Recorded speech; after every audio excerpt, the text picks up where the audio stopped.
السلام عليكم ورحمة الله.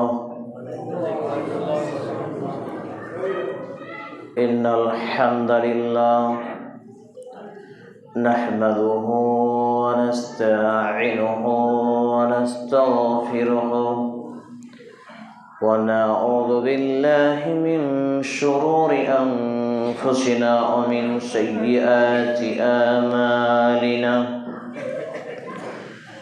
من يهده الله فلا مضل له ومن يضلله فلا هادي له. ونشهد أن لا إله إلا الله وحده لا شريك له. ونشهد أن محمدا عبده ورسوله. يا أيها الذين آمنوا اتقوا الله حق تقاته ولا تموتن إلا وأنتم مسلمون. يا أيها الناس اتقوا ربكم الذي خلقكم من نفس واحدة وخلق منها زوجها وبث منهما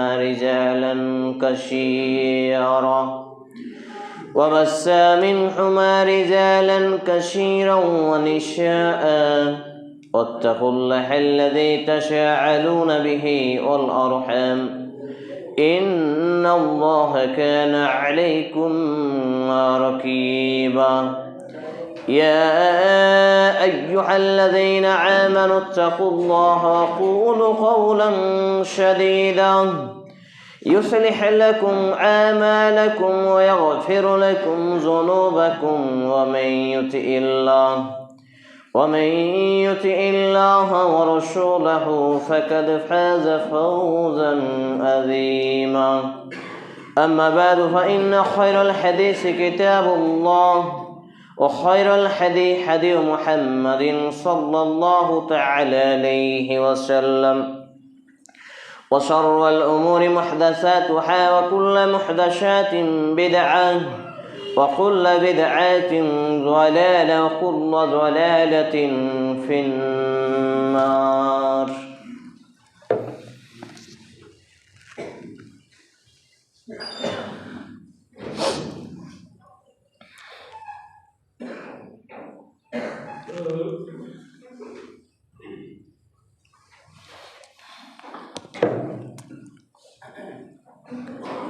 الحمد لله رب العالمين والصلاة والسلام على رسوله الكريم وعلى آله وصحبه أجمعين. أما بعد، قال الله تعالى في كلامه المجيد والفرقانه الحميد: أعوذ بالله السميع العليم من الشيطان الرجيم. بسم الله الرحمن الرحيم. اقرأ باسم ربك الذي خلق الإنسان من علق. اقرأ ربك الأكرم الذي علم بالقلم علم الإنسان ما لم يعلم. الآية. عن أنس بن مالك رضي الله تعالى عنه قال قال رسول الله صلى الله عليه وسلم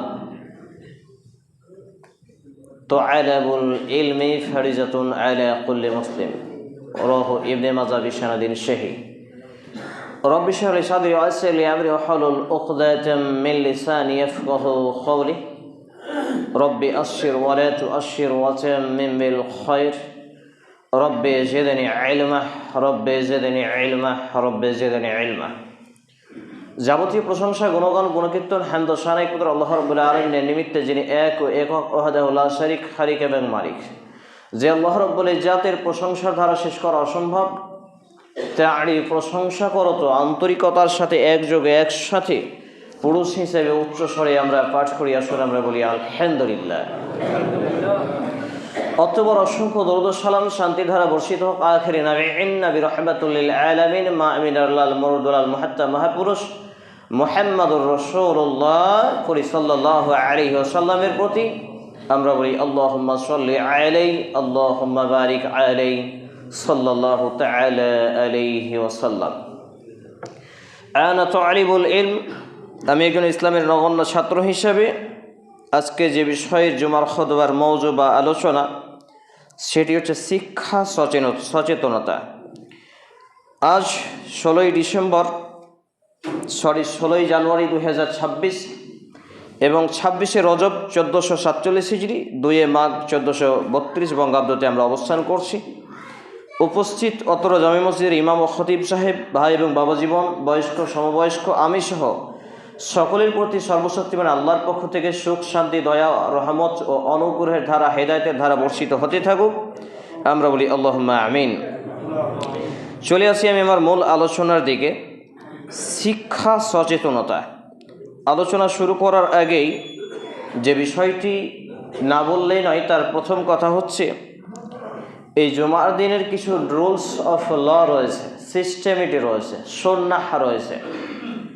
এই rules of law শরিয়া ভিত্তিক কিছু নিয়মকানুন বিধান বা আইন শৃঙ্খলা রয়েছে জুমার দিনের স্পেশালিস্টভাবে, যে বিষয়টি এক জুমাতে বা সংক্ষিপ্ত টাইমে বলা সম্ভব নয়। এ বিষয়ে আমার একটি লিখনে বই রয়েছে, জুমার দিনের মর্যাদা ফজিলত আমল, সে বই বিস্তারিত আলোচনা করা হয়েছে।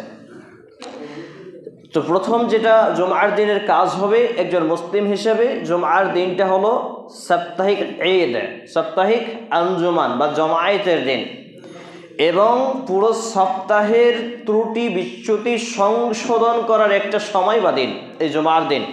আর এই খুতবার মেম্বারটা হলো মুসলমান সমাজের ছোটোখাটো বড় যা ভুল হয়েছে এক সপ্তাহ যাবৎ, সেই ভুলগুলোকে সংস্কার আর দাওয়াতুল ইসলাহ সংশোধন দিয়ে দাওয়াত দেওয়া, এটা হচ্ছে মুসলমানদের দাওয়াত। আসলে দাওয়াত হচ্ছে গায়রে মুসলিমের কাছে, অন্যদের কাছে। বাল্লিগ মা উনজিলা ইলাইকা মির রব্বিক, রবের পক্ষ থেকে পৌঁছানোর আদেশ করা হয়েছিল নবী মুহাম্মদুর রাসূলুল্লাহ সাল্লাল্লাহু আলাইহি ওয়াসাল্লামকে। সেটা ছিল কার কাছে?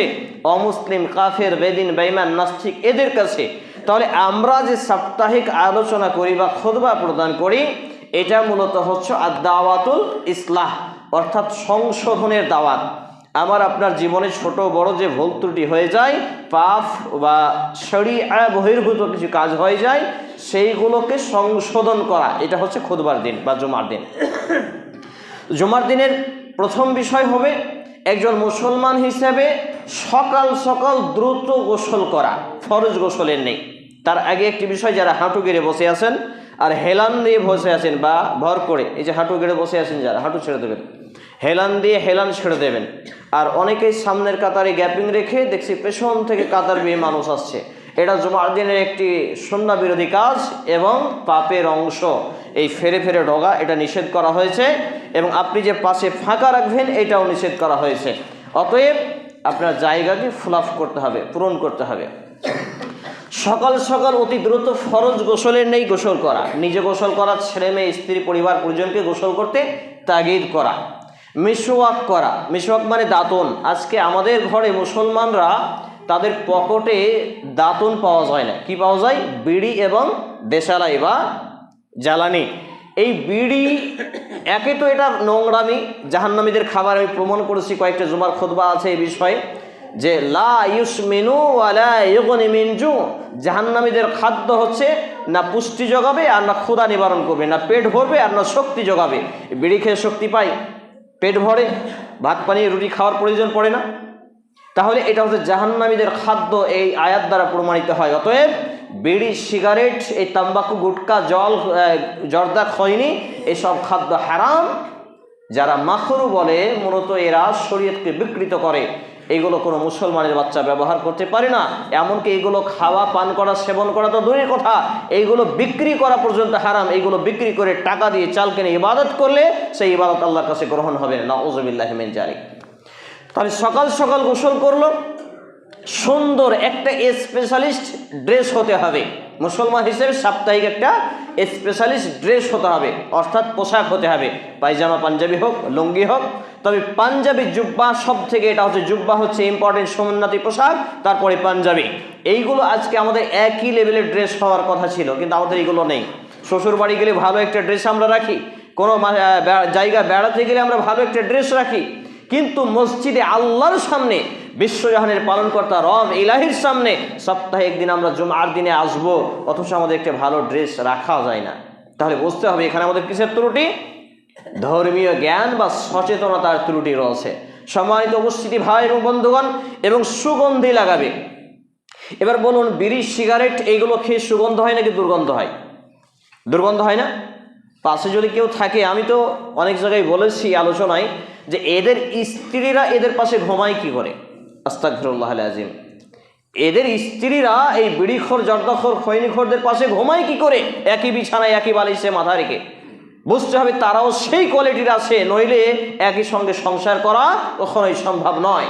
সম্মানিত উপস্থিতি ভাই এবং বন্ধুগণ, এবং দ্রুত সুন্দর করে ফার্স্ট সকালে জুমার মসজিদে পায়ে হেঁটে আসা ব্যক্তি এসে শুরু করবে, এটা মেম্বারের সামন থেকে শুরু হবে, ডান দিক চলে গেল, পূরণ হতে হতে আবার বাম দিক চলে গেল, এক কাতার পড়ে গেল, আবার দ্বিতীয় কাতার, ডান দিক চলে গেল, আবার বাম দিক, এইভাবে কাতার একটার পরে একটা শুরু হবে।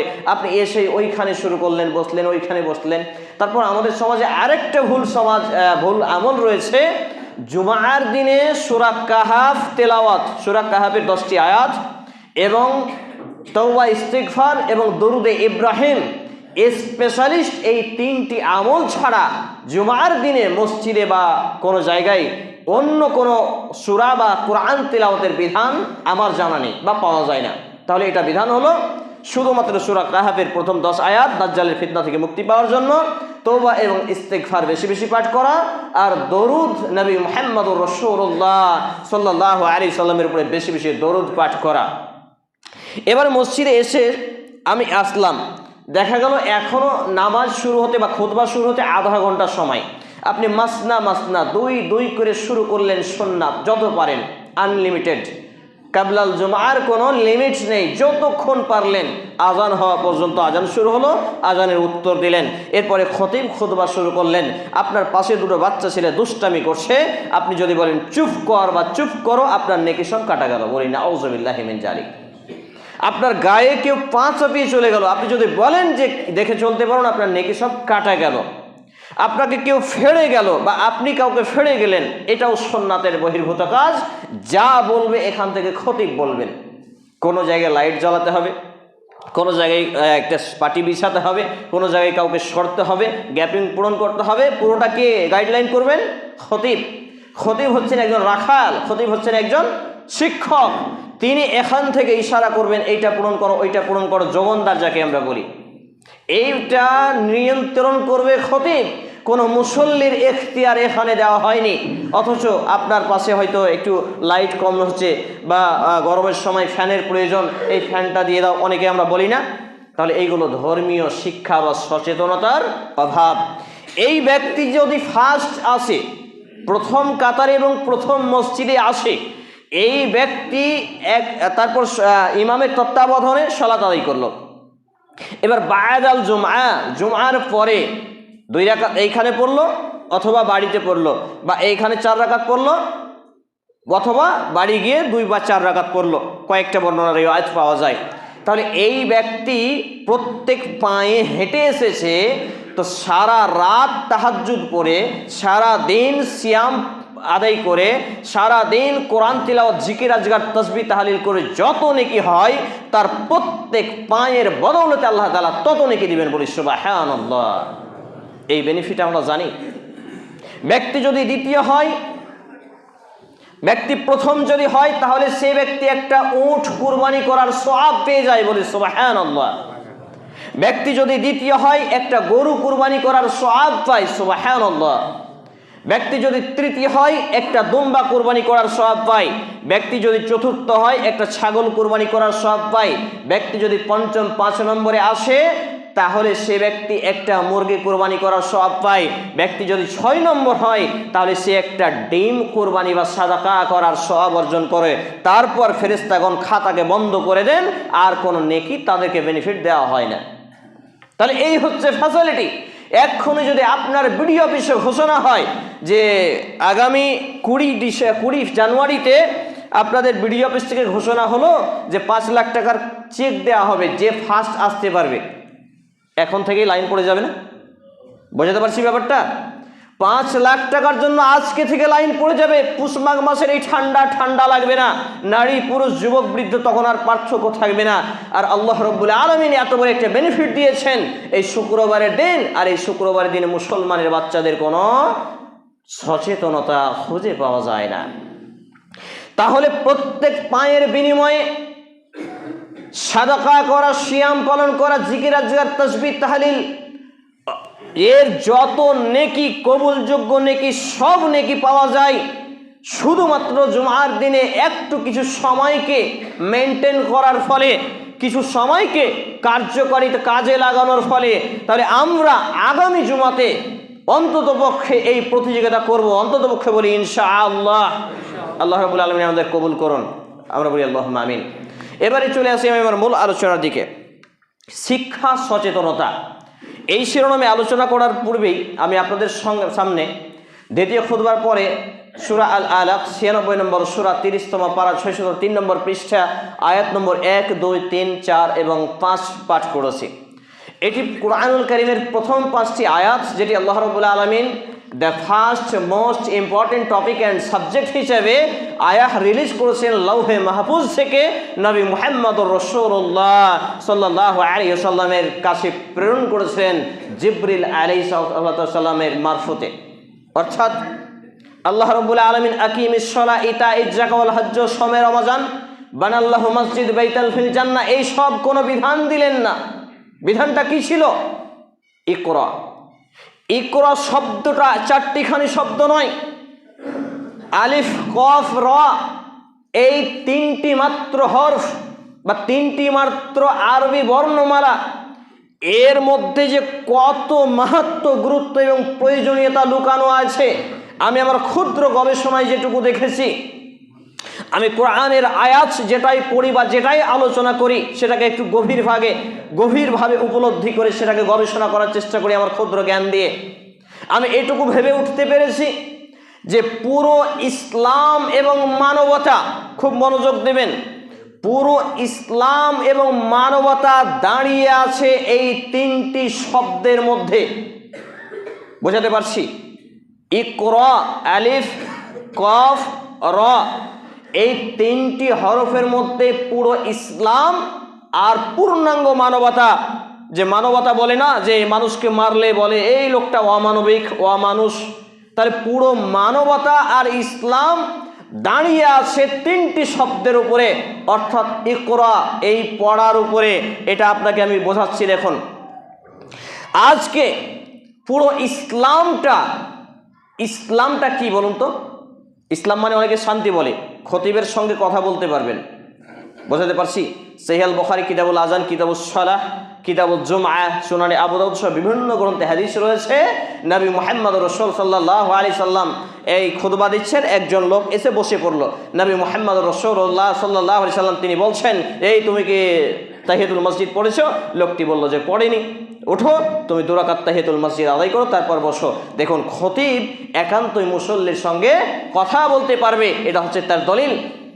এবারে আমি আপনাকে প্রশ্ন করছি, ইসলাম মানে কি? শান্তি। ইসলাম মানে শান্তি, আমি বলবো এই থিওরি ভুল। ইসলাম মানে জ্ঞান, ইসলাম মানে জানা। বোঝাতে পারছি? আপনি শান্তি আনয়ন করবেন, তো শান্তি আনতে স্টেপ কি, এটার আগে কি জানকারি নেই? বোঝাতে পারছি আমি কথাটা? এই যে দেয়াল, এটা নির্মাণ হয়েছে, তো নির্মাণ করেছেন কাকে দিয়ে? মিস্ত্রি দিয়ে।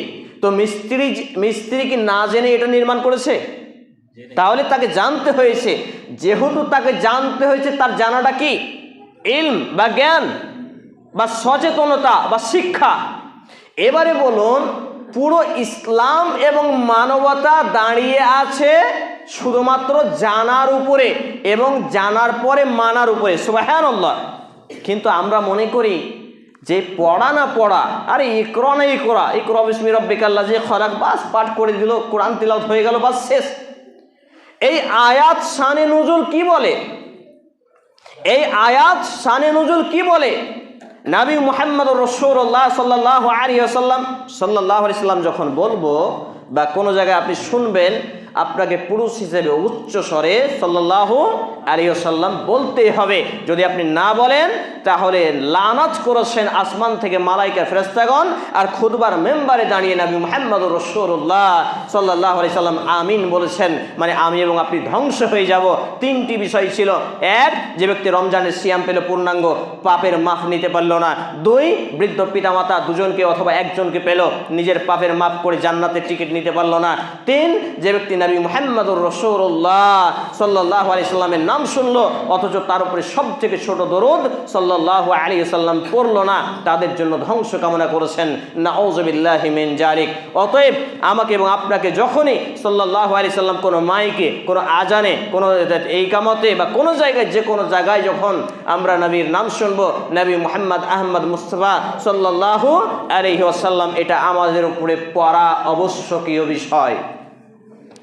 তাহলে নবী মুহাম্মদ রাসূল সাল্লাল্লাহু আলাইহি সাল্লাম ওহী সূচনা অধ্যায়ে সহিহ আল বুখারী 1 নম্বর খণ্ডে 1 নম্বর পর্বের 1 নম্বর অধ্যায়ে 1 নম্বর অনুচ্ছেদে 1 নম্বর হাদিস, হেরা গুহাতে যখন নবী মুহাম্মদ রাসূলুল্লাহ সাল্লাল্লাহু আলাইহি সাল্লাম ধ্যানান্বিত ছিলেন, কেন ধ্যানে ছিলেন?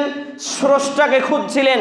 তো এই মুহূর্তে আল্লাহ রাব্বুল আলামিন তার ধ্যানটাকে ইবাদত করে তিনি বলতে পারতেন না আকিমিস সালাহ ইয়া মুহাম্মদ, আকিমিস সালাহ হে মুহাম্মদ সাল্লাল্লাহু আলাইহি সাল্লাম, আপনি সালাত আদায় করুন, বলতে পারতেন না?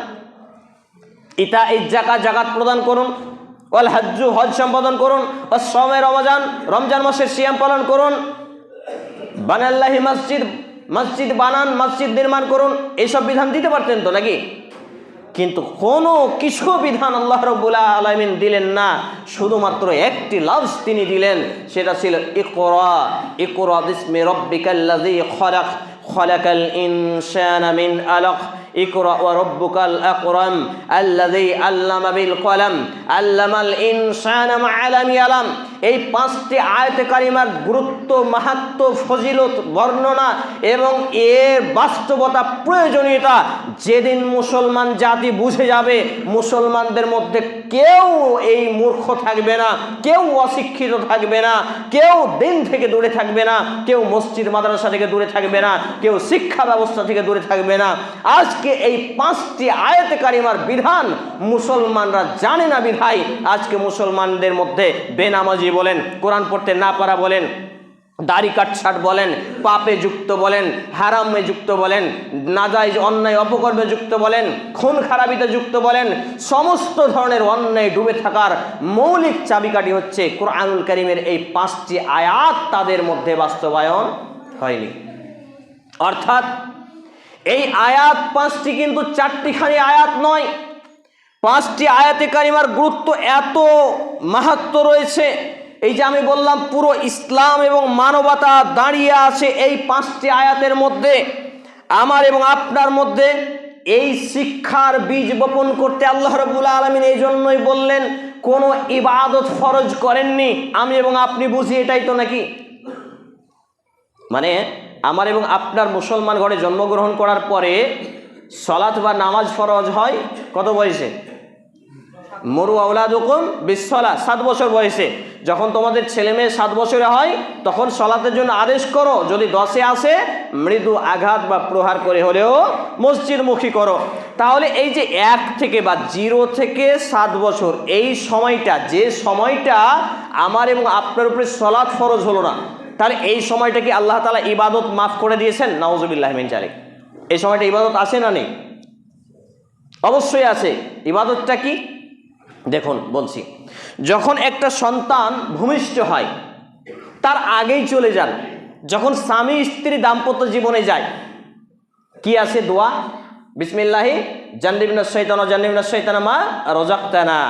তাহলে এই যে সহবাসের দোয়া, আমি এবং আপনি আজকে বলুন তো, অনেকেই 10-12 ছেলের বাপ মা হয়ে আছে, কটা ব্যক্তি সহবাসের দোয়া পড়ে সহবাস করেছেন? অথচ নবী মুহাম্মদুর রাসূলুল্লাহ সাল্লাল্লাহু আলাইহি ওয়াসাল্লাম বলছেন যে সহবাসের সময় যদি দোয়া না পাঠ করে স্বামী স্ত্রী মিলিত হয়, তার সঙ্গে শয়তানও যায়। এখন সেই ছেলে মেয়ে শয়তানের বীর্যতে হয়েছে নাকি আমার আপনার বীর্যতে হয়েছে? নাউজুবিল্লাহি মিন যালিক। এই হাদিসগুলো, এই ইসলামের বেসিক ইলমগুলো আমার এবং আপনার জেহেনে মস্তিষ্কে যেদিন ঢুকে যাবে, আমাকে এবং আপনাকে শয়তান কখনো পথ বিপদগামী করতে পারবে না, দ্বীন ইসলাম থেকে বিচ্যুত করতে পারবে না, আল্লাহ প্রদত্ত বিধান থেকে দূরে রাখতে পারবে না। সম্মানিত উপস্থিতি ভাই এবং বন্ধুগণ, তাহলে আল্লাহ রাব্বুল আলামিনের বিধান ইসলাম, ইসলাম শান্তি প্রতিষ্ঠা হবে জানার মাধ্যম দিয়ে। ইসলাম হচ্ছে জানা, জানার পরে মানা, তারপরে আসবে শান্তি। শান্তি আকাশ থেকে উড়ে চলে আসবে না পাখির মতো, শান্তি আমাকে এবং আপনাকে জেনে বাস্তবায়নের মাধ্যম দিয়ে প্রতিষ্ঠা করাতে হবে। সম্মানিত উপস্থিতি ভাই এবং বন্ধুগণ, এবার সন্তানটা যখন ভূমিষ্ঠ হলো, সন্তান ভূমিষ্ঠ দুনিয়াতে আসার পরে তার কাছে প্রথম ইবাদত হয় তার কানের পাশে আজান দেওয়া। এটা ইবাদত নয়? তাহলে প্রথম ইবাদত কি হলো? আল্লাহু আকবার, আল্লাহু আকবার, আল্লাহ সবচেয়ে বড়, আল্লাহ সবচেয়ে বড়। সালাতের আজানই মূলত দেওয়া হয়। তাহলে এই যে আজান, আল্লাহ সব থেকে বড়, এটা ইবাদত শুরু হয়ে গেল তার জীবনে। আবার যখন সন্তান একটু কথা বলতে শিখে, তখন তাকে তালকিন করতে বলা হয়েছে, তাকে একটা শিক্ষা দিতে বলা হয়েছে। সেটা কি? আল্লাহ আল্লাহ এই শব্দ বলতে। যখন একটু বেশি বলতে পারে, তখন আল্লাহু আকবার, লা ইলাহা ইল্লাল্লাহ এই শব্দগুলো তাকে শিক্ষা দিতে বলা হয়েছে। ধীরে ধীরে তাকে পেশাব পায়খানার আদব কায়দা, দোয়া, তাকে ঘুমানোর দোয়া, খাদ্যের অভ্যাস, ডান দিক থেকে খাওয়া, খাওয়ার শুরুতে বিসমিল্লাহ, এই একটা একটা করে যে সিস্টেমেটিটা 1 থেকে 7 বছর পর্যন্ত তাকে কন্টিনিউয়াসলি করা হয়, এটা তাহলে কি হলো? ইবাদত নয়? বোঝাতে পারছি আমি কি? আমার ভাষা বুঝতে পারছেন? তাহলে 1 থেকে 7 বছর পর্যন্ত এইগুলো হচ্ছে ইবাদত। এই দায়িত্বটা কার উপরে? পিতা এবং মাতার উপরে, বা তার অভিভাবকের উপরে, বা সেই সময় যারা তাদেরকে প্রতিপালন করবেন তাদের উপরে। তাহলে এই ইবাদতে আমি এবং আপনি কি ছেলে মেয়েদেরকে রেখেছি নাকি রাখিনি? নিজেকে নিজে প্রশ্ন করুন। যদি রাখতে না পারেন, আজকে থেকেই সংশোধন হয়ে যান। সম্মানিত উপস্থিতি ভাই এবং বন্ধুগণ, এই করে করে তার ইবাদত শুরু হয়ে গেল তার জীবন থেকে মৃত্যু পর্যন্ত। কারণ আল্লাহ রাব্বুল আলামিন বলছেন সূরা আল হিজর 15 নম্বর সূরার 99 নম্বর আয়াত, তুমি তোমার রবের ইবাদত করো মৃত্যু যতক্ষণ না আসে। সুবহানাল্লাহ। অর্থাৎ মৃত্যুর আগে পর্যন্ত ইবাদত। আল্লাহ রাব্বুল আলামিন বলছেন সূরা আজ-জারিয়াত 51 নম্বর সূরা 56 নম্বর আয়াত, ওয়ামা খালাকতুল জিন্না ওয়াল ইনসা ইল্লা লিয়াবুদুন, আমি মানুষ এবং জিন জাতিকে কেবলমাত্র সৃষ্টি করেছি ইল্লা লিয়াবুদুন, আমার ইবাদত, গোলামি, দাসত্ব, বান্দেগী করার জন্য। তাহলে বলুন, আল্লাহর ইবাদত, গোলামি, দাসত্ব মানে কি? আল্লাহর গোলামি, দাসত্ব মানে শুধু মসজিদে আসা, শুধু নামাজ পর্যন্ত, কোরআন তেলাওয়াত পর্যন্ত, হজ, রমজান মাসের সিয়াম, দান সাদকা, এইটুকু ইবাদত না? আরো কিছু ইবাদত আছে? আমি ইবাদত বলতে এটুকু বুঝিয়েছি এবং এটুকু মানুষকে বুঝিয়েছি জাতিকে। 431তম মসজিদে খুতবা, আপনাদের এই মসজিদ নিয়ে 700-রও বেশি বক্তব্য প্রদান করেছি আলহামদুলিল্লাহ। 16খানারও বেশি বই লিখেছি। প্রায় জায়গাতে এটা আমি ক্লিয়ার করেছি। সেটা হলো, ইবাদত হলো আমার জীবন থেকে মৃত্যু পর্যন্ত আমার আদান প্রদান, আমার লেনদেন, উঠা বসা, খাওয়া, এমনকি পেশাব পায়খানাকে ইবাদতে পরিবর্তন করতে পারি। সুবহানাল্লাহ। পেশাব পায়খানাকে ইবাদতে পরিণত করতে পারি না? আমরা যখন পেশাব পায়খানায় ঢুকি তখন কি বলি? বাম পাটা রেখে বিসমিল্লাহটা আগে যুক্ত করবেন, তাহলে শয়তান লজ্জাস্থান দেখতেও পাবে না। বিসমিল্লাহ আল্লাহুম্মা ইন্নী আউযু বিকা মিনাল খুবসি ওয়াল খাবাইস। তাহলে এই যে দুষ্টু জিন, নারী, পুরুষ থেকে আমরা আশ্রয় প্রার্থনা করছি, তাহলে কি করলাম? এখানে আল্লাহর ইবাদত করলাম। তারপরে আবার যখন পেশাব পায়খানা থেকে বেরিয়ে আসলাম পরিষ্কার পরিচ্ছন্ন হয়ে তখন কি পড়ি? গুফরানাকা। তাহলে গুফরানাকা এটা আমি কি পড়লাম? আল্লাহর ইবাদত করলাম। এই করে করে আমি যখন খেতে বসি বিসমিল্লাহ বলি, ডান হাতে খাই, পানি পান করি, ডান হাতে খাই, বসে পান করি, এইভাবে বিভিন্নভাবে আমার লেনদেন, আদান প্রদান, উঠা বসা, খাওয়া, বলা চলা এভরি মোমেন্ট হলো আল্লাহর ইবাদত। অর্থাৎ মুসলমান কখনো একটা সেকেন্ড আল্লাহর ইবাদত ছাড়া কখনো জীবন চালাতে পারে না। তাহলে শিক্ষা সচেতনতা হলো আমাকে এবং আপনাকে কোরআন এবং সুন্নাহর বেসিক ইলম অর্জন করতে হবে। আজকে আমাদের এলাকায় হাজারো অসংখ্য মুসলিম সমাজে বসবাসকৃত সমাজে মসজিদ আছে, মাদ্রাসা আছে। অত্যন্ত দুর্ভাগ্যের বিষয়, যারা মসজিদ মাদ্রাসা পরিচালক আছেন, দুঃখ নেবেন না, হক বলতে হবে, সত্য বলতে হবে। এই মসজিদ মাদ্রাসাগুলোতে আমি ইসলাম সঠিকভাবে খুঁজে পাইনি। হাজারো মসজিদ মাদ্রাসা ঘুরে আমি দেখেছি, মসজিদ মাদ্রাসাগুলোতে সঠিক ইসলাম আমি হাবিবুল্লাহ খুঁজে পাইনি। ইসলাম আজকে কিতাবের মধ্যেই রয়েছে, ইসলাম আজকে কোরআনেই রয়েছে, ইসলাম মসজিদে তাকে উঠানো কোরআনের মধ্যেই রয়েছে, হাদিস গ্রন্থেই রয়েছে। বাস্তবে ইসলাম খুঁজে পাওয়া মুশকিল। বড় বড় সাইকুল হাদিসকে যাচাই করেছি, সঠিক ইসলাম খুঁজে পাইনি। বড় বড় শিক্ষককে যাচাই করেছি, সঠিক ইসলাম খুঁজে পাইনি। মূলত এটা হওয়ার কারণ আজকে মুসলমানদের জনসংখ্যা, সাধারণ মানুষ ইসলামের বেসিক ইলম এবং প্রথম ফরজ ইবাদত হচ্ছে পড়া, এই পড়া থেকে দূরে আসে। মানুষ মনে করে, বিশেষ করে মুসলমানরা মনে করে, আরে পড়াশোনা এটা তো মৌলবি মাওলানাদের কাজ, আমরা কি করব সাধারণ মানুষ। একটা লজিক দিই, নবী মুহাম্মদ রাসূলুল্লাহ সাল্লাল্লাহু আলাইহি ওয়াসাল্লাম তার হাতে বায়াত রেখে শুধু কি বাচ্চা ছেলে ইসলাম গ্রহণ করেছিলেন? যারা সাহাবী ছিলেন রাদিয়াল্লাহু তাআলা আনহু আজমাইন, তারা কি শুধুমাত্র বাচ্চা শৈশব অবস্থায়? শিশু ছিলেন, যুবক ছিলেন, বৃদ্ধাও ছিলেন। তাহলে যারা শৈশবে ইসলাম গ্রহণ করলেন তারা তো কোরআন শিখলেন, যারা যুবকে ইসলাম গ্রহণ করলেন তারাও শিখলেন। তাহলে কি যারা বৃদ্ধকালে ইসলাম গ্রহণ করেছেন তারা কি ইসলাম শিখেননি, কোরআন হাদিস শিখেননি? কি বলেন?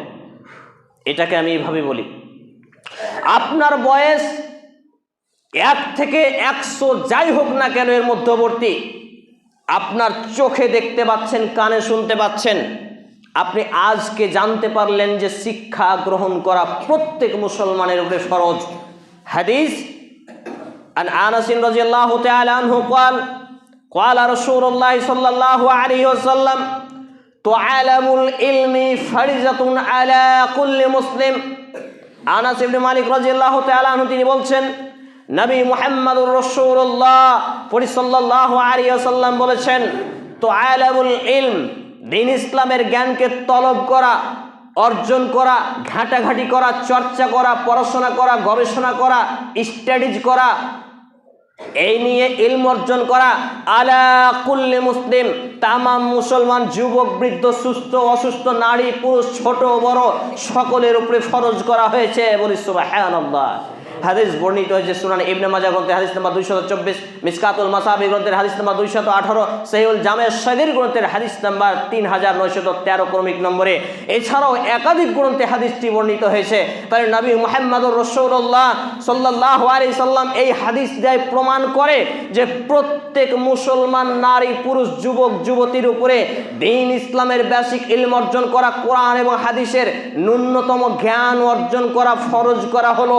আজকে আমি এবং আপনি চিন্তা করি সেই জ্ঞানটা কোন পর্যায়ের বা কতটুকু একটা মাপ নেই, সেই জ্ঞানটা কতটুকু, এই বেসিক ইলমটা কতটুকু, এটা মাপ আছে তো?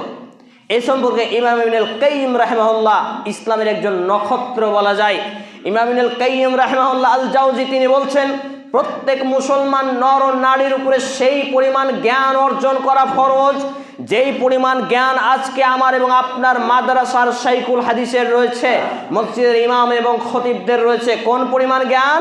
যেই পরিমাণ জ্ঞান জবর জের হরকতবিহীন কোরআনুল কারীমের আয়াত বা হাদিস তার সামনে পেশ করা হবে, আর সেই হাদিস বা আয়াতকে তিনি পড়বেন, আর পড়ে নিজ মাতৃভাষায় ট্রানজাকশন করে জাতিকে বোঝাতে পারবেন।